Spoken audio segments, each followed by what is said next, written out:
All right, this is the VIZIO D-Series 32-inch TV. It arrived exactly like this, just like you see it.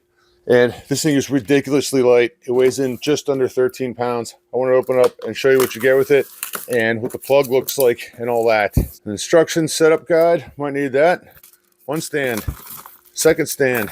We have a remote control with 4 screws and some batteries in here. I like that. Let's get a look at this remote real quick.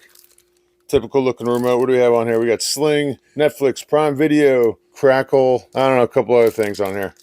I can't get over how ridiculously light this thing is. So this plug is not removable, just your regular 2-prong electric cord. Oh, okay. On this side, we have an optical output, HDMI 1, HDMI 2, and a USB.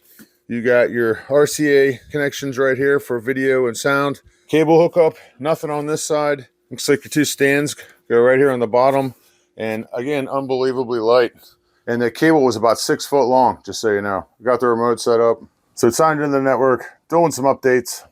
I went through the process and it took about 20 minutes or so input. They have something called VIZIO Watch Free on here. All right. I don't know what that is. Trippy. Oh, okay. Look at that. Honestly, free, super light, 32-inch TV. Picture is not that bad. Pretty good picture. Works as a computer monitor and a bunch of other stuff. I'm looking at this as a monitor, but I dig it. VIZIO 32-inch.